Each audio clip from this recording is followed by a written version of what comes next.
Praise the Lord. Thank you, Sister Joanne. And let's pray before we start learning the Word of the Lord.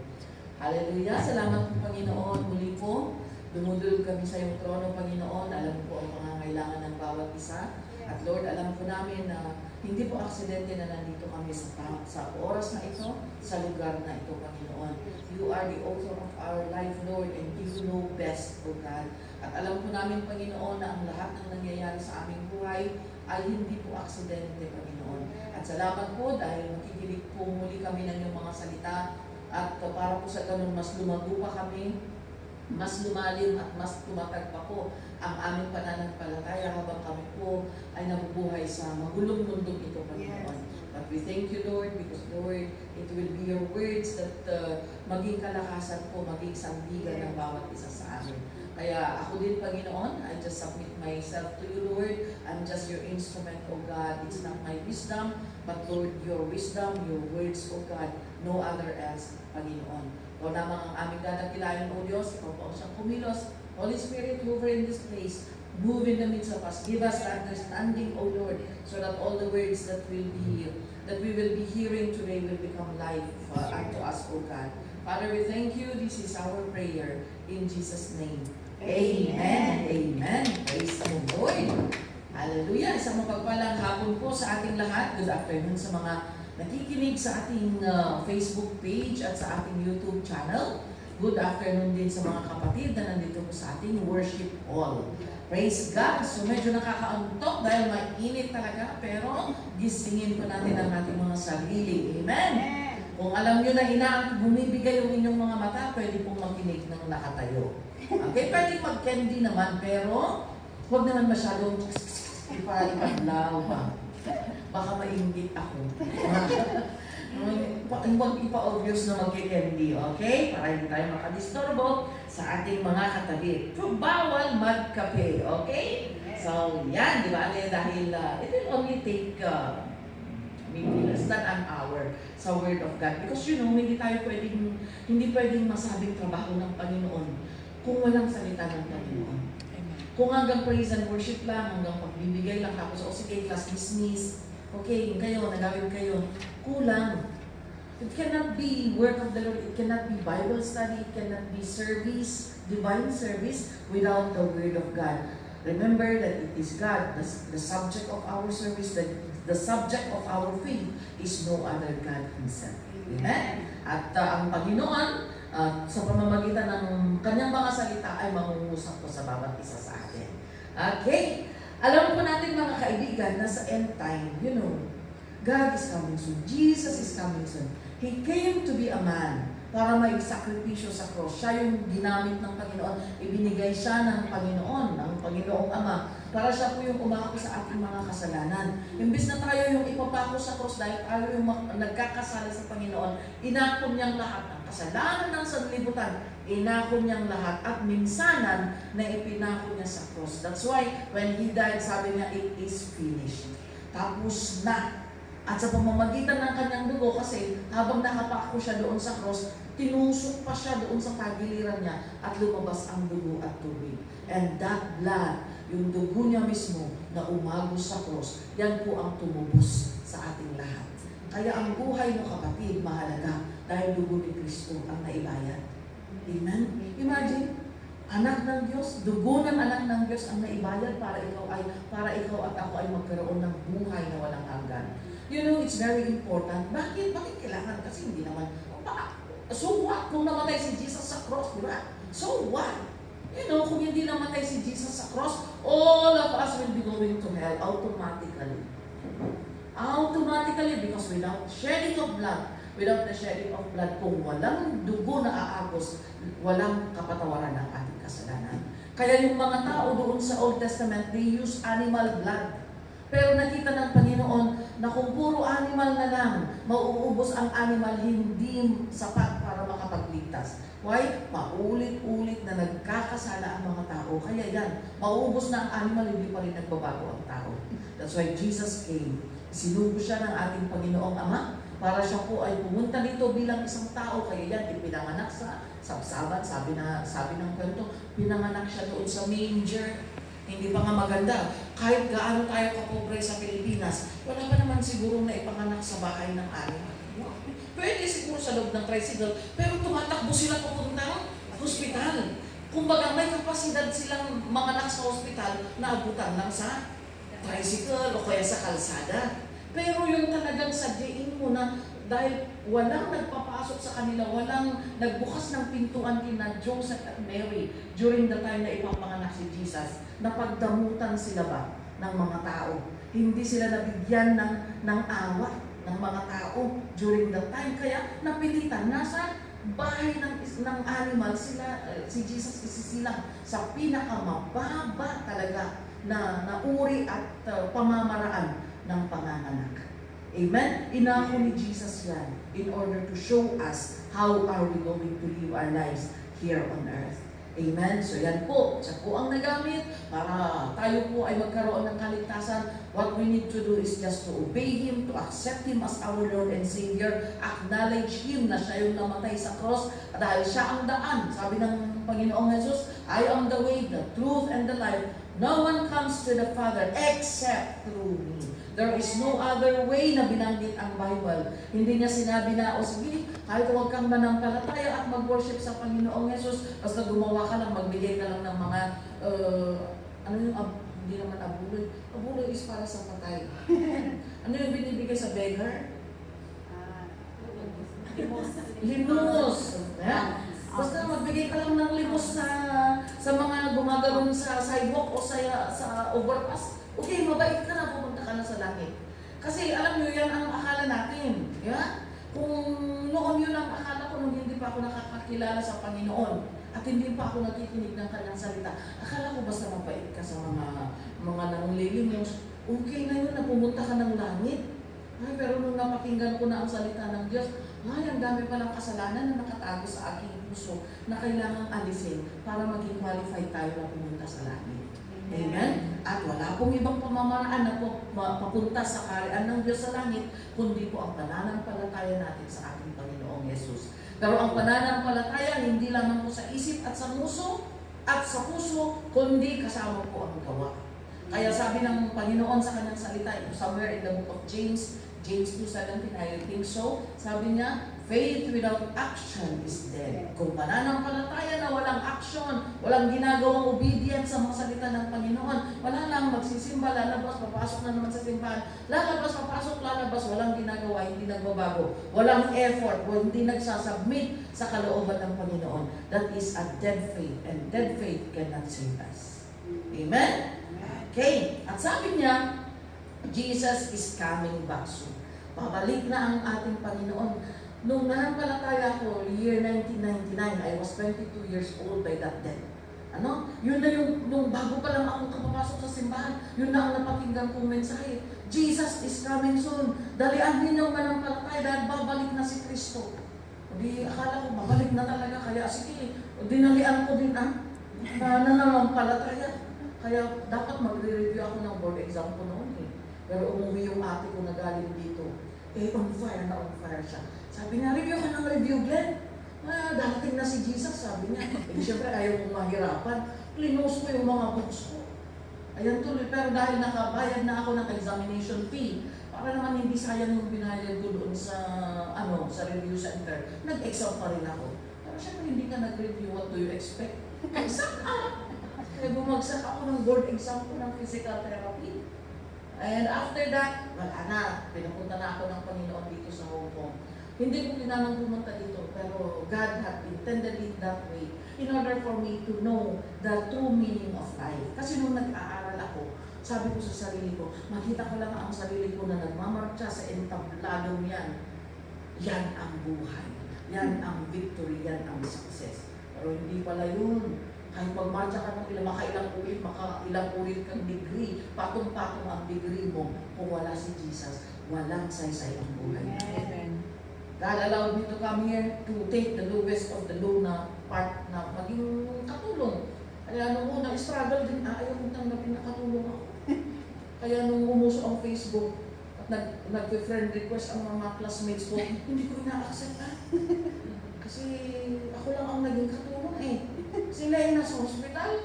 nagtatrabaho as na yung tinapos namin na kurso. Nasa US, yung iba nasa Canada, yung iba nasa Israel, yung iba nasa, basta ako lang ang naging, to cut the story short, ako lang ang naging katulad. So, nahiyang-hiya ako sa sarili ko noon. Kaya ikinahiya ko na naging Kristiyano ako. Kristiyano ako, I am attending the church, pero hindi ko masabi sa ibang tao na, hey, Kristiyano ako. Kasi nahihiya ako, kasi katulong ako. Pero until I met my friend, classmate ko, na nasa Japan, sabi niya, ganda lang mo, meron na akong insurance $500,000. Sabi, ay wow naman, ako, SSS nga, hindi ko anong tawag na, ma-renew. Tapos sabi niya, ang sahod ko ay $175,000. O di wow, ang sahod ko, ang palit ng sahod dito ng domestic helper is, I think 3,200 ang inabutan ko ng unang sahod. That's 18,000 gross. 18,000 pesos gross yun. Kumpara sa 175,000. Barya! Nang liit na naman ako. Tapos sabi niya, alam mo, napatayo ko na yung bahay namin. Hindi wow, wala pa akong naidagdag na isang pako sa bahay namin. Di nang liit na naman ako. Pero nung sinabi niya, pero bakit ang buhay ko parang butas? Ay, bigla akong lumaki, naging bagulay. Ay, bigla, parang ang payat ko pa kasi noon. Ngayon lang naman ako tumaba. Bigla ako nagkamasa, parang feeling ko, ang taba-taba ko ng kasi sabi niya, bakit ganito ang achievement ko, pero bakit butas ang buhay ko? Doon in-impress ng Panginoon sa akin na, tingnan mo, Glenda, ganyan ka lang, pababa ka lang, ang baba ng sahod mo, katulog ka, wala kang hindi mo nabalaki yung bahay ninyo, pero buo ang buhay mo. Kasi nandyan ako sa puso mo.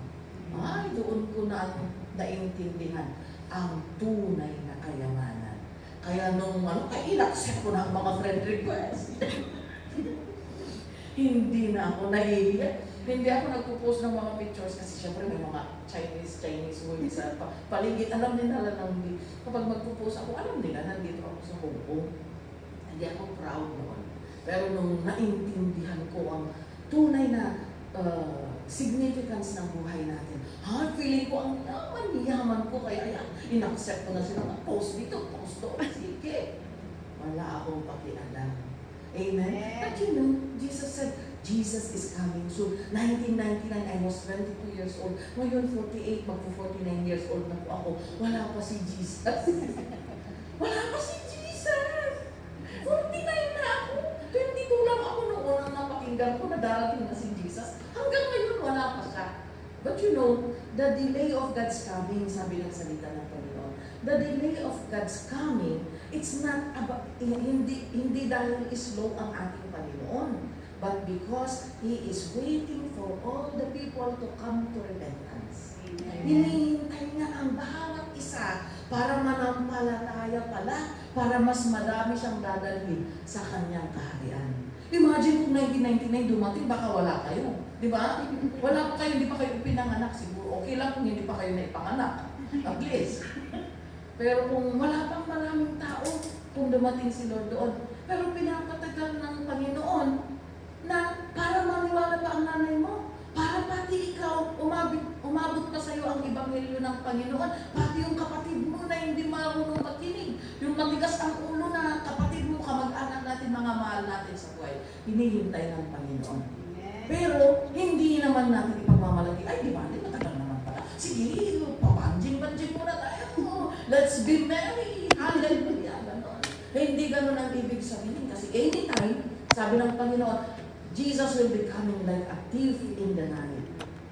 Parang isang hindi magnanakaw. Parang isang magnanakaw. Ano ang ibig sabihin nito? Hindi natin alam kung kailan. Kasi bakit yung magnanakaw ko magpapaalam? Na, mare, i-unlock mo yung pintuan mo, magnanakaw ako. O di, kung gano'n sana ang lahat ng magnanakaw, di wala na, naglalak na tayong lahat. Di ba? Pero gano'n po ang sinabi ng Panginoon. Anytime God will come, anytime Jesus will come, ready or not ready. Amen? Kaya ngayon, ang gagawin natin, kasi sabi niya sa 24:12 of Matthew, because of the increase of wickedness, dahil sa nagiging grabe na ang kasamaan dito sa mundo, tingnan niyo ang mga news, manood kayo, mapa-Pilipinas, mapa-other countries, ang sama-sama ng mga pangyayari. Wala nang kukunti na lang ang positive. Kung hindi, aksidente, banggaan, patayan, dahil lang nag-overtake yung isa, binaril na kaagad, mga ganun, yung bang walang, anong tawag nito, diyan sir-serbi ng nabanbana, mahanot nga kapapatay na, pumatay din tao. Parang chicken na lang, parang ipis na lang ang tingin ng mga tao sa kapwa nila tao. Na anytime they can just press on them, they can just titirisin lang anytime na kung kailan nila gusto. Pasama lang ng pasama ang mundo ito.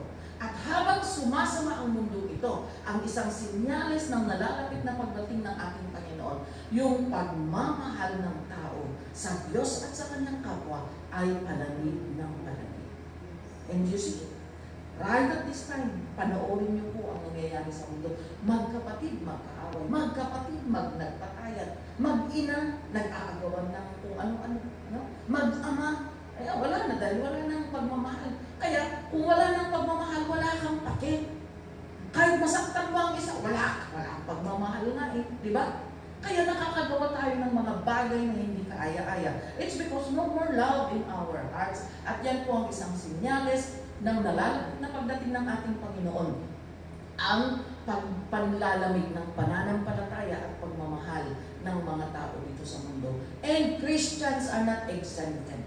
Even yung pananampalataya, pagmamahal ng mga Kristiyano sa Panginoon ay kasali na din po na lumalamig. Amen? Kaya yan. Pero salamat sa Panginoon, wala pa siya. Kaya, meron pa tayong pagkakataon na bumangon. Meron pa tayong pagkakataon na apan ag-anido, no Ilocano kuma, apan ag-anido. Lumapit sa bonfire para uminit ulit yung ating pananampalataya sa Panginoon. Amen? So how do we fight or how do we survive the end time signs? Anong title natin? Surviving the end times or the end time signs. I-survive natin ang isang sign ng end time is growing cold sa ating pananampalataya. But how do we survive from that? Ano ang gagawin natin para ma-overcome natin, para hindi mangyari sa atin yung panlalamig na sinabi ng salita ng Panginoon. And this is a prophecy. Kapag sinabi natin na prophecy, talagang itinadhana ng Panginoon na mangyayari. Kaya talagang whether we like it or not, meron mga tao na talagang manlalamig sa kanilang pananampalataya. Ang pwede natin gawin, labanan yung panlalamig para yung prophecy na yan hindi mangyari sa iyo. Okay? Kaya yan, ang iisa-isahin natin. Let's see from the Bible, how are we going to overcome or survive this sign of the end times? Unang-una, let us stand firm in our faith. Maaaring gasgas na itong standing firm in our faith, pero kailangan. This is one of the first thing that we need to do. Stand firm, tumayo ka, panindigan mo ang iyong pananampalataya sa Panginoon. Amen. Paano bang klase ng paninindigan, Pastora? Okay, let's see the example of Shadrach, Meshach, and Abednego in Daniel chapter 3, verses 1 to 28. Pero basahin nyo sa inyong mga bahay yan. We will just go through the some of the verses. Ito yung panahon na kung saan gumawa ng patakaran si Nebuchadnezzar. Gumawa siya ng Diyos-Diyosan. Gumawa siya ng image of gold niya. Parang estatwa niya, kagaya si Blackman, Gumawa siya ng kagaya ni Blackman na estatwa niya. At binilin niya, gumawa siya ng batas na kailangan kapag tumunog yung trumpet, is that the trumpet or if the okay, let's see verse 12. Verse 6.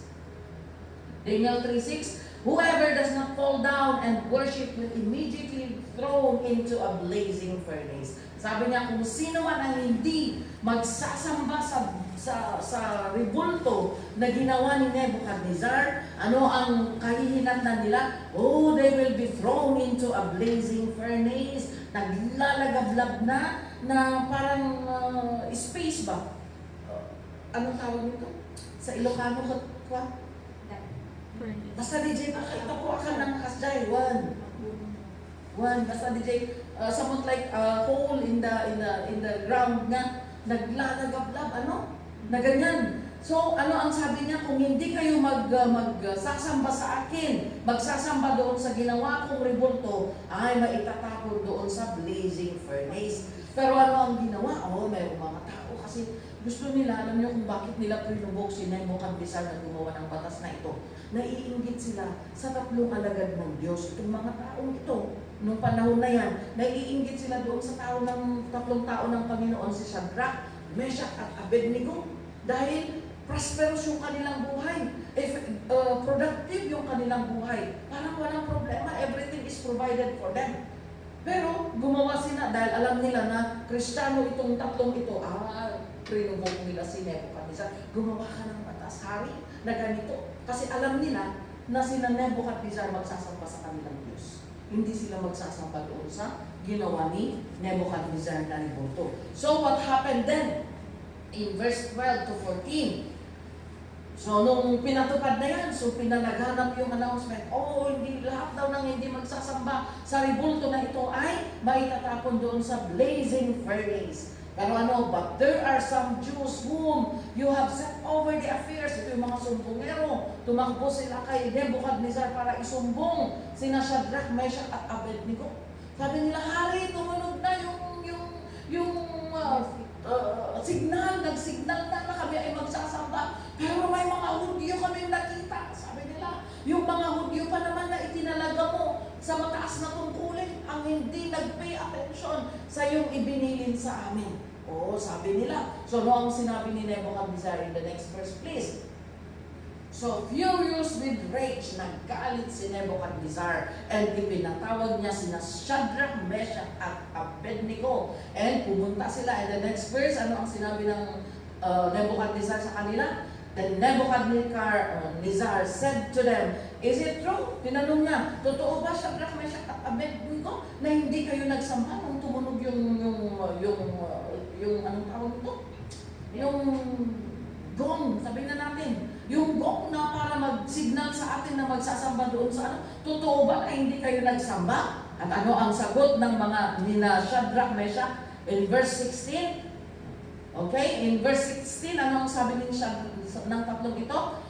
Nebuchadnezzar, we do not need to defend ourselves before you in this matter. Hindi na namin kailangang mag-explain pa. And in the next verse, if we are thrown into the blazing furnace, kasi kahit na maitapon kami doon sa naglalagablab na lugar na yan, the God we serve is able to save us from it, and He will rescue us from your hand, O King. Matapang sila Shadrach, Meshach at Abednego. Bakit? Kasi kilala nila ang Diyos na pinaglilingkuran nila. Na kahit tinatakot sila, maipurwak ijay, ayat agang apoy nga dalihan, dagitihaan nga agrok bab iti dayto nga rebulto. Kunada, ngam gamot amon da Shadrach, Meshach and Abednego iti Dios nga pagserserbian da. Hindi sila natakot. Sabi nila, even if hindi kami nagsamba, kasi alam namin that even if you put us there, the God whom we serve will rescue us. Pero ang kasunod ng in verse 18, tignan ninyo. But even if He does not, sabi niya, uray mo, handa kami nga iligtas iti Diyos mi, we want you to know, O King, that we will not serve your gods, small g, gods, or worship the image of gold you have set up. Uray mo, handa kami nga isalakan iti Diyos mi.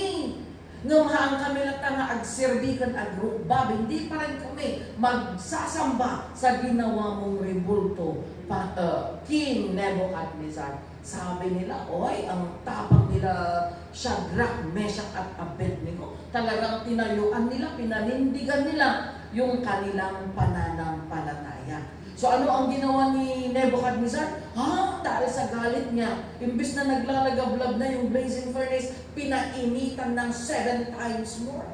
So imagine, talagang maksat ka, baka walang minuto, hindi pa aabot ng 1 minuto, patay ka na talaga. At talagang ganun nga ang nangyari. Kasi yung mga soldier, na nagtali sa kanila. So, pinatalian ni Nebuchadnezzar sila Shadrach. Sige, talian ninyo sila, tinalian nila. And then, tinapon nila doon. Pero alam nyo, sa grabing kainit ng blazing furnace, yung mga nagtapon kina Shadrach, Meshach at Abednego na mga sundalo, namatay. Kasi sa sobrang init, di ba, itatapon mo yung sila yung naunang namatay kaysa yung dapat mamatay. Kaya ang isang lesson dito, if you are a servant of God who is standing in the Word of God, is standing in your faith, anyone who tries to harm you will be destroyed. Amen. And that is the promise of God. Do you know that he who fights against God's people, sila yung sisirain ko? Sabi niya, I will destroy. Now that we come to know the Lord, now that we become children of God, anyone who will destroy you. Kaya hindi natin kailangan, di ba sabi nila, oh, we do not need to defend ourselves. Sa end times na may mga pagkakataon na tayo po ay parang inaakusahan or people are trying to destroy us, do not defend yourself. Stand your ground. Stand in your faith. Why? God will be the one to deal with them. Tignan nyo yung nagtapon sa kanila na unang namatay, yung mga sundalo. So ano ang nangyari after that? Oh, tinapon na sila doon. Nebuchadnezzar then approach. Nakita nila, sabi ni Nebuchadnezzar, di ba? 3 ang itinapon niya. Opo, mahal na hari. But I can see 4. When we stand in faith, even in times of unfavorable circumstances, God stands with us. Amen. Kita nyo, 3 lang sila na itinapon doon sa blazing furnace, pero ang nakikita ni Nebuchadnezzar, 4, God is with them. Amen. Kaya, sabi na, 4 na talaga, nagsala-sala na pa iti ko nun. Ayan, di apoy. Nagsala-sala, I can see 4. Kunanay jay 4 men walking around in the fire, unbound and unarmed. And the fourth man looks like a son of the gods. So, parang Panginoon, sabi niya. Kaya yun, lumapit si Nebuchadnezzar doon sa pintuan ng blazing furnace at pinalabas niya sila Shadrach, Meshach, and Abednego. And they are so amazed dahil ni isang hibla ng kanilang buhok, walang nasunog. Eh, din nga lang mag-on ka ng gas, diba? Tapos biglang makuha yung kilay mo pa. Sabi ko nung una, bakit kayo parang may piniknikan akong hindi ko alam na yung kilay ko pala medyo nagalunan ng amoy. Yun nga lang, masusunog ka. Yan pa kaya naipasok sila doon sa naglalagablag na apoy. But none, not a hair, not a part of their clothes were burned. Why? God was with them. So you see, there is power in standing firm. When you stand your ground to serve the Lord, God will stand with you. Amen? And yan ang benefit ng pagsisilbi sa ating Panginoon. Ano ang nangyari after that miracle? Oh, imbis na si Nebuchadnezzar, siya ang gusto niyang masamba. Nung nakita niyo yung kapangyarihan ng Diyos nila, Shadrach, Meshach at Abednego, sabi niya, pinalitan niya ang kanyang batas. Sabi niya, oh, lahat na, sinasabi ko sa inyong lahat na magsamba na sa Diyos nila, Shadrach, Meshach at Abednego. So you see, it brings salvation to other people. It brings salvation to your family. Amen? Kung maninindigan tayo sa ating pananampalataya. At sa verse 30, tignan natin, ano ang nangyari? The king promoted Shadrach, Meshach, and Abednego in the province of Babylon. There is promotion. Aside from, God will be with us when we stand firm in our faith, there is promotion. Amen? So if you want to be promoted, be faithful, stand your ground, stand even in the midst na maraming kumukutya sa'yo, maraming umaaway sa'yo, maraming tumatawa dahil nananampalataya ka sa Panginoon. Stand to serve the King of Kings and the Lord of Lords. Amen? And God will stand with you. Kahit pa sabihin na itakwil kita, sabihin pa, hayaan mo, stand your ground, kasi kasama mo ang Panginoon. At kapag nakikita ng pamilya mo or mga tao na tumatakwil sa iyo, makikita nila ang ginagawa ng Panginoon sa buhay mo, it will bring them salvation also. Ang Panginoon na ang siyang kikilos. Amen! Hallelujah! Ano pa? Ano ba ang gagawin natin para hindi tayo manghina at manglamig ngayong end times? Keep praising, yes. Keep praising and worshiping God even in the midst of uncertainties. Magpuri at manalangin tayo. Magpuri pa rin tayo at magpasalamat sa ating Panginoon even sa mga panahon na parang pinagtakluban tayo ng langit at lupa. Kaya tama kung na-terminate kayo, come and testify the goodness of the Lord. Huwag kayong magmamo. Kawawa naman ako, na-terminate ako, wala nang pag-asa ang buhay ko, na-terminate ako. Hindi po. Amen? When we sing in the midst of, when we praise God, when we worship God, even in the midst na parang hindi nakapabor sa'yo, merong gagawin ang ating Panginoon. Let's take a look at the example of King Jehoshaphat at mga Israelites in 2 Chronicles chapter 20. Nalaman nila na may mga kalaban na gustong susugod sa kanila. Ang dami-dami nila. Kaya na-alarma ang mga Israelites. Sabi ni Jehoshaphat, natakot si Jehoshaphat. Dahil maraming mga kalaban na pupunta, nasasakop sa kanila. Pero ano ang ginawa niya? Yung takot niya brought him to inquire of God. Hindi yung takot niya is tumalikod siya o tumakbo siya o nagtago siya. Hindi. Yung takot niya dahil mayroong sasakop sa kanila. He resolved it to inquire of the Lord. Lumapit siya sa Panginoon and he asked for the guidance and the protection and intervention of the Lord. Kaya yan, nagpakumbaba siya. At kung titignan natin in verse 15, ano ang ginawa nila? Sabi ni Jehoshaphat, listen, King Jehoshaphat, he said to King Jehoshaphat, God said, listen, King Jehoshaphat, and all who live in Judah and Jerusalem, this is what the Lord says to you. Do not be afraid or discouraged because of this vast army, for the battle is not yours but God's. Yes.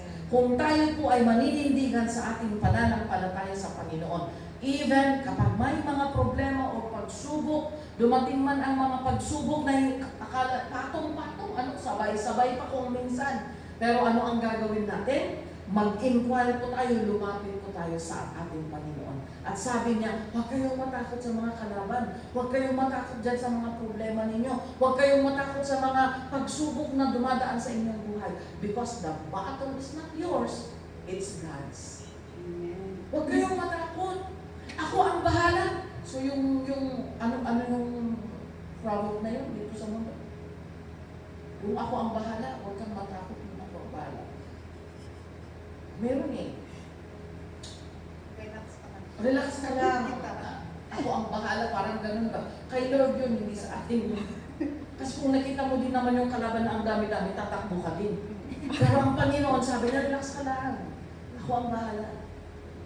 The battle is not yours, but mine, sabi ng ating Panginoon. So ano ang ginawa nila King Jehoshaphat? Nag-bow down sila. They worship God. In verse 18 to 19, they worship God. They fell on their feet and they worship the Lord. And what happened? After that, in verse 21, ano ang ginawa ni Jehoshaphat? Ni King Jehoshaphat? Nagtalaga siya ng mga singer. Pumunta kayo doon sa kayo na mga praise and worship leader, kayo na mga backup, kayo na mga choir, mauna kayong pumunta doon sa battlefield and you sing songs there. That's why praising and worshiping the Lord is very powerful. The moment we clap our hands, the moment we raise our voices high to praise the Lord, God is taking the battle for us. Ang gagawin lang natin kumanta. So nga tayo agsadsadot nga agkanta ka ni Apo Diyos. Amen? Yung mga PDLs na, yung mga bilang ko, yung mga jail natin, nung una, nakaganon sila. Kapag praise and worship, nakaganon. Pero, tinuruan natin, mga kapatid na PDL, palakpak pa natin ang ating mga kamay, itaas pa natin ang ating mga kamay. Nung una, ayaw pa rin nila. Pero dahil nalalaman, pinipreach natin kung gaano kahalaga ang pagpupuri. Ngayon, kumakalakpak na sila, sumasayaw na sila, nagtataas na sila ng kanilang mga kamay.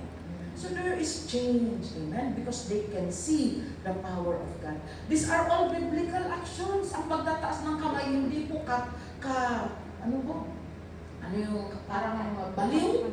Hindi action ng, yan na naman ang mga born again, baliw na naman sila. Yan na naman ang mga baliw, ano? Yan ang sabi nila sa mga charismatic or tayong mga Kristiyano na nagpupuri sa Panginoon. Hindi nila alam na bilin po ng Panginoon. Clap your hands, all you people. Shout aloud to the rock of your salvation. Lift up your hands to God. Sabi ng Bible, basahin po ninyo. So lahat ng ito ay action para papurihan ang Panginoon. At nung nagsimulang umawit yung mga praise and worship leaders, God set ambushes against their enemies. Inambush ng Panginoon dahil sa pagpupuri ng mga tao, inambush ng Panginoon yung mga kalaban. Ano ang nangyari? Na-confuse sila ang nagpatayan. Imbis na magkakakampi sila, ay kalaban to, kalaban, sige, saksak. Hanggang sila ang nag-ubusan. Ano ang ginawa ng mga anak ng Diyos? Pumunta lang sila para kunin yung plunder, yung mga mahahalagang bagay mula sa mga kalaban. Ganyan po magtrabaho ang Panginoon. Hindi natin kailangang makipagbakbakan para manalo. We just need to sing praises to God and let God's angels do the battle. Amen? Ganyan po ang benefit. Pero bakit kasi tayo, ako na dati Kristiyano nga mabanbanog, nga makiyong nga agbibiyan. You are taking the battle to your hands kasi. Akala mo, yung ikaw ang makakasolve ng problema mo. Ginagawa natin on our own. Which na ang sinabi lang ng Panginoon, you just worship me, lift me up high above the heavens. Sabi niya. You just come into the presence of the Lord. And let God do your battle. Amen? Amen. Pero bakit kasi, ayaw kasi natin, alam mo, nakaka-insulto minsan yun, hindi minsan, nakaka-insulto talaga sa Panginoon na sinasabi na nga ni Lord na ako ang lalaban sa iyo. Pero ginagawa mo pa rin yung laban. Wala kang tiwala sa Panginoon. Kawalan ng tiwala, kawalan ng pananampalataya, kawalan anong tawag dito? We do not acknowledge the power of God if we are like that. Kaya nga sabi ni Lord, cast all your burdens to me. Alam niyo ang cast? Itapon ninyo yung cast. Okay? Cast your burdens to me and then don't take it back. Huwag niyong iwan sa labas ng pintuan. You bring it inside and then you cast. As you worship the Lord, you cast your burdens to the Lord. Para paglabas mo, wala ka ng burden. Pero kapag iniwan mo doon sa pintuan, paglabas mo, pinuto manan, gawin mo manan yung burden mo. Tunumay ka manan at laladok ka manan. Kaitindog mo. Amen? Hindi natin ibinigay sa ating Panginoon. That's why, keep praising and worshiping God in the midst of uncertainties will help us to survive the signs of the end time about growing cold in our faith. Amen? Hallelujah. So keep singing to the Lord even if you don't like singing or if you don't feel like singing, you sing. Because the moment you sing, God's presence will come down. God inhabits the praises of His people. Amen? Another thing, okay? Kagaya din nila Paul and Silas, di ba? When they sang songs, hymn songs, ano ang ginawa ng Panginoon? Nakalas lahat yung mga nakatali sa kanila. And the prison cells opened because of the presence of the Lord. Amen. Another thing that we need to do, keep praying and interceding. Okay? Keep praying and interceding. Ano naman ang example nito? Kailangan natin manalangin at mag-intercede. Okay? Mamagitan, pagpatuloy na manalangin at mamagitan para sa ibang tao. This is in the example of Exodus 17, 8-13. Ito yung example nila, Moses, Aaron, at Hur. Ano ang makikita natin dyan? Nakikipaglaban. In verse 8, tingnan natin verse 8. Moses said to Joshua, okay? Choose some of your men and go out to fight the Amalekites. Tomorrow I will stand on top of the hill with the staff of God in my hands. Okay, makikipaglaban kayo. Pumili ka ng iyong mga kasama at pupunta kayo doon sa battlefield. So Joshua fought the Amalekites as Moses had ordered, and Moses, Aaron, and Hur went on top of the hill. Pumunta sila Moses, Aaron at Hur doon sa tuktok ng bundok habang nakikipaglaban si Joshua at ang kanyang mga kasamahan against the Amalekites. Pero habang nakataas yung kamay ni Moses, nananalo yung team ni Joshua. Yan, sige, ang lakas-lakas ng team ni Joshua. Pero syempre, tao lang si Moses. Tapos matanda pa si Moses. Ano ang mangyayari? Pababa ng pababa yung kamay niya, pababa ng pababa. Kung mababa na, natatalo yung mga team ni Joshua. Kaya nakita nila Aaron at Hur, "Hay, bakit kung nakataas ang kamay ni Moses, nananalo ang Joshua team? Pero bakit kapag nakababa, natatalo sila? Halika, tig-isahin natin yung kamay ni Moses." Kaya itinaas nila Aaron at Hur. Aaron and Hur yung kamay ni Moses hanggang sa matapos ang laban. At dahil nakataas na steady yung kamay ni Moses, ano ang nangyari? Nanalo yung team ni Joshua. Amen? So ano ang ibig sabihin ng pagtataas ng kamay? That is prayer and intercession. Ano? Nananalangin ka, "Lord, help my people, O God. Lord, help the ministry. Lord, help mo, Panginoon, ang mga kapatid ko na non-terminate. Panginoon," you see, when you pray, automatic nagre-raise ka ng hand mo, isinusuko mo ang lahat ng bagay sa ating Panginoon. Pero kung mababa, walang mababa ng pababa, dahil napapagod ka na, ay wala natatalo ang mga team ng alagad ng Panginoon. Amen? So yan, we need to keep praying and interceding for the people of the Lord. Alam niyo ang prayer, communication sa ating Panginoon yan. Kung wala tayong prayer time, wala tayong prayer life, stranger tayo sa Panginoon. Kagaya din ng pamilya mo sa Pilipinas, sige, subukan mo wag silang kausapin, textan o kaya messagean ng isang taon. The moment na i-text mo sila, "Who you? Kunadaan? Sino ka? Sino ito? Baka scammer ito." Di ba? Ang tagal mong hindi nakikipag-communicate, tapos bigla-bigla kang makikipag-communicate. Ay, kasi kung bakit nawala yung relationship, because there is no communication. Because communication is relationship. Kaya kung hindi tayo nananalangin sa Panginoon, ay, stranger po tayo sa ating Panginoon. Kaya kahit hingi ka ng hingi, bakit kaya si Lord hindi niya sinasagot ang ating prayer? Baka stranger ka. Subukan mo umutang sa isang stranger. Lumabas ka, tapos kung sino unang mong masalubong na inject dyan, "May borrow money ko na. Kita man may kanda ka." Of course, no. Or, "May I borrow your cellphone ko na?" Of course, they will not lend you your cellphone. No. Why? Stranger ka eh. Pero you try to ask someone na kilala mo, "Ay, pwede bang pahiram ng jacket mo mamaya kasi ginawin ako kung lalabas ako?" "Oh, sure." Bakit? Kasi hindi kayo stranger. Magkakilala kayo. It's the same spiritually. Kung wala tayong communication sa Panginoon, wala tayong relation. Kaya kahit hindi ka nangingi, parang hindi nasasagot. Sinasabi mo, bakit hindi sinasagot ni Lord? Stranger. Maybe we are a stranger to God. We need to build up our communication with the Lord because communication is relationship. Amen? That's why we need to keep praying and interceding. Intercession is a deeper sense of praying. Hindi na lang, kung prayer, maaaring yung sarili mo pa lang ang more of yourself ang prayer mo. When you become intercessor, when you intercede, it will be more of other people. Hindi na ikaw. Kasi kapag prayer, pwedeng, "Lord, gusto ko na ganito, gusto ko na ganito, gusto ko sana ganito yung mangyari sa buhay ko. Sana ako. Pero kapag sinabi natin na intercession, "Lord, i-bless mo sila. More on other people na po ang concern natin." At ano ang laging sinasabi ng ating mahal na Bishop Tatang sa atin? When we concern ourselves with the concerns of God, God will also take care of our concerns. Amen. Habang inaalagaan natin, habang inaasikaso natin ang pangangailangan ng ibang tao, ang Panginoon ang umaasikaso sa pangangailangan mo. Ang ganda, no? Mas magaling kaya si Lord na mag-asikaso kaysa sa iyo.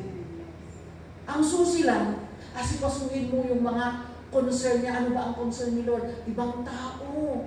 Para makakilala sila sa Panginoon, sila ang asikasuhin mo. Kaya yan, nag-i-evangelize tayo, nag-street preaching tayo, at kung ano-ano pang ginagawa natin in order to bring people to the kingdom, to the presence of the Lord. Paano naman yung gawin ako, Pastora? Hindi ako nakakatawa dahil busy-busy tayo sa ministry. Minsan may mga ganun na nagre-reklamo. Kung may oras ko, madumawag kinilakay ko. Kadagiti anak ko, nagkatuti para paaramid ni Pastora. God will be the one taking care of your concerns. Uri mo't lang tumawag ka, ang nakangasumbatan. Let God be God. Just be busy doing the will of God. At alam niyo ang Panginoon hindi sa lista. Alangan na pinagbibisihan mo ang concern ng Panginoon. Buyaan na nga mapapahamak ti anak mo, hinihiram ang asawa mo, nga buyaan na. Sige lang, hindi ganun ang ating Panginoon. God will protect whatever belongs to you. God will protect your family. Yan po, kaganda ang magsilbi sa ating Panginoon. Amen? So ano pa ang makikita natin from this story? You know, Moses is a representation of a leader or a pastor. Kapag susuportahan natin yung pastor natin, tutulungan natin siya sa kanyang mga burden, sa kanyang mga kabigatan, ipapanalangin natin ang mga pastors, mga leaders natin. Sino ba ang magwawagi? Tingnan ninyo ang kwento. Ang nagtaas ng kamay, si Moses. Sino ang nagwagi? Si Moses ba? Si Joshua. When we support our pastors, our leaders, the people God had put over us, tayo yung nagtatagumpay. Tayo na nasa baba ang nagtatagumpay. Ang ginagawa nila, sila yung nananalangin doon. Pero yung katagumpayan, ikaw ang tumatamasa. Ikaw ang nagre-receive, ikaw ang recipient ng kung yung pagpapala na ipinapanalangin ng mga tao sa taas natin. Ang gagawin lang natin, suportahan natin sila para hindi sila manghina. That's why it's no wonder na sabi din ng salita ng Panginoon, strike the shepherd and the sheep will be scattered. Subukan yung sirain ang mga tagapastol. Ano ang mangyayari kapag nasira ang tagapastol? Watak-watak ang mga sheep, kanya-kanya sila, lumubos na. At kapag sila nagkanya-kanya, kapag dumating yung beast or lion para kainin sila, walang pastor na mag-depend sa kanila. Kaya yan. Isang principle, kahit minsan may mga kakulangan o may mga kahinaan, may mga pagkakamali, ang mga tao na itinalaga ng Panginoon sa ating itaas, it's not a license for us to condemn them at sirain sila.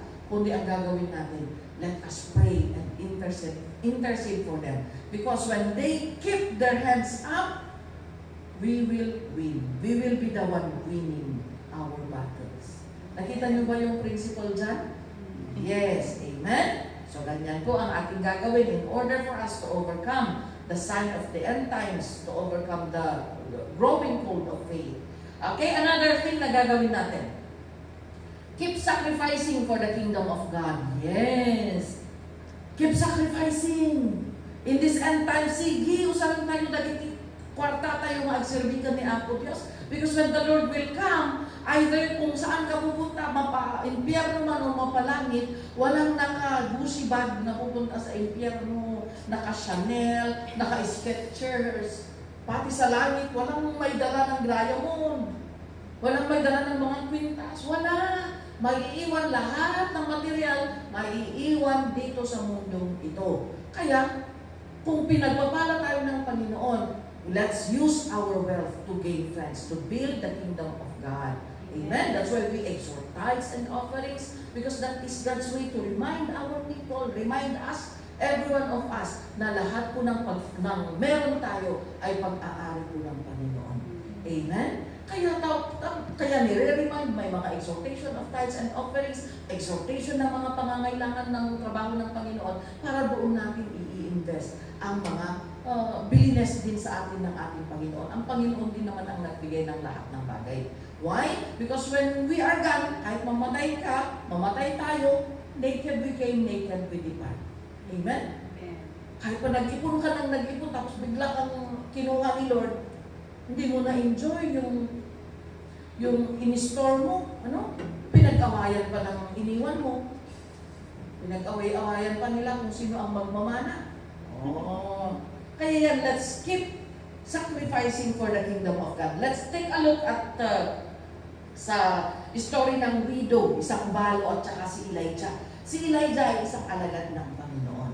Okay? Sabi niya dito, sabi niya doon sa balo, kasi pumunta siya doon, sabi niya, can you make me a cake? Sabi niya, pakainin mo muna ako, sabi niya. Pero ano ang sabi? Kasi wala nang pagkain itong balo at saka itong anak niya. Sabi ng balo, as surely as the Lord your God lives, she replied, I don't have any bread, only a handful of flour in a jar and a little oil. Kukunti lang, isang kamay lang. Isang scoop lang ng flour. And little oil in a jug. Yun lang ang meron kami. At ito na lang ang ikabubuhay namin. Kapag niluto ko na ito, kakainin na namin, mamamatay na kami. Sabi na, balo, kaya ito na yung pinakahuli-huling kakainin namin. Pero ano ang sabi ng alagad ng Panginoon? Elijah said to her, don't be afraid, huwag kang matakot. Go home and do as you have said. But first, make a small cake of bread for me. Ako muna. Out of the handful of cake, yung kapiranggot na flour at oil, na yun na lang ang ikabubuhay ninyo at yung anak mo, okay, lutuin mo, pero ako muna. Ibigay mo, pakainin mo muna ako, gawan mo muna ako ng small cake of bread for me, from what you have, and bring it to me, and then make something for yourself and your son. Nakihati pa si Elijah. Ano? Ngamot ni Elijah, pasti talaga rin doon. Nakigudwa pa, ang ngamot na ito na agipon di ako. But you know, Elijah is a representation of the kingdom of God. Amen. Elijah is a representation of God in this story. To test kung makukuha ba ng widow na ito yung mensahe ng Panginoon. Kasi ano ang karugtong nun? Sabi niya, for this is what the Lord says. Sabi na, the God of Israel says, the jar of flour will not be used up and the jug of oil will not run dry until the day the Lord gives rain on the land. Dahil may famine kasi. May famine, kaya walang produkto ang lupa. Wala silang makuha para makakain. Kaya yun na lang ang naipon nila na ititira na the handful of flour and small oil. Pero sabi ni Elijah sa kanya, gawin mo muna kasi ipinangako ng Panginoon na mayroong pagpapala na hindi maupupos kung gagawin mo muna. Amen? So, ang maganda sa widow, kahit gipit na siya. Imagine, gipit ti sitwasyon na ditoy. Basi-basi lagarudan nga flour. Makigudwa pa ni Elijah. Kaya na pa isunat yung umuna kung sino pa yung bisita. Diba parang ang awkward naman? Kung ikaw pa na dumayo, ikaw pa dapat ang una. Nakakahiya na pero dito makikita natin. Ang maganda dito sa widow, kahit nagipit siya, sinunod niya yung sinabi ng alagad ng Diyos. At ano ang nangyari? So she went and did as Elijah told her. So inilutuan niya si Elijah, pinakain niya muna si Elijah, and whatever is left, yun yung kinain nilang mag-ina. So ano ang nangyari? Dahil ginawa, nag-obey yung widow, so sige, balik tayo sa 15. So there was food every day for Elijah and for the woman and for her family. Because in the next verse, ano ang nangyari? Natupad yung pangako ng Panginoon na sabi niya, for the jar of flour was not used up, hindi na uubusan yung jar of flour, and the jug of oil did not run dry, in keeping with the word of the Lord is spoken by Elijah. So you see, ano ang ibig sabihin nito? Sabi ko si Elijah dito is a representation of our service to the kingdom of God. Seek ye first. Diba? Yes. Sabi ni Elijah, ako muna, first muna ako, and then kayo. Tinupad ng widow na ipatupad yung pangako ng Panginoon na hindi sila mauubusan ng flour at oil until na dumating ang ulan na ipinangako ng Panginoon. So even at the moment nagipit ang allowance mo, give what is due to the Lord. Amen. Give what is due to the Lord because that is what the Lord says in His Word. Nasabi niya, bring the whole tithe and your offerings to the Lord. Dalhin natin sa ating Panginoon. At hindi po papalya ang Panginoon na mag-provide sa ating mga pangangailangan. Amen? Unahin muna natin ang Panginoon. Kahit gipit na gipit ka, unahin mo ang Panginoon. And the word of the Lord, the promise of God, will be fulfilled to you. Amen? So yan ang nangyari. So in order for us not to grow cold in the end times, keep giving your tithes and offerings to the Lord. Amen? Keep sacrificing because that will open the floodgates of heaven. Yan yung magiging dahilan para magtuloy-tuloy ang blessing mo. Amen? Nung no-insardan mo, iniddag mo, tikripo. Kasi lang tiarig na, when you stop giving what is due to the Lord, which na ginagawa mo, kaya nagtuloy-tuloy ang blessing ng Panginoon sa'yo. But the moment you stop, you are turning off the faucet. Amen? Ayan. Para hindi po tayo manghina. Okay.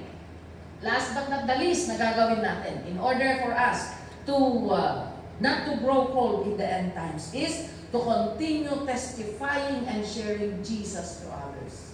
Ituloy tayo nga mang i-testify kinaibag ni Apo Diyos. Ituloy tayo nga mang i-share ni Jesus kadagiti tao. Amen?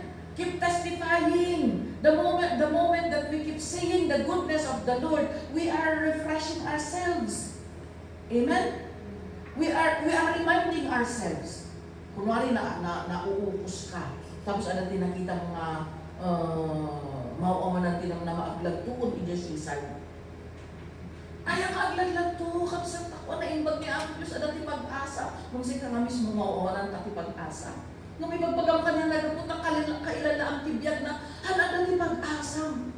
The moment you are speaking the truth or the moment you are speaking encouragement, you are encouraging yourself as well. You are reminding yourself not to give up.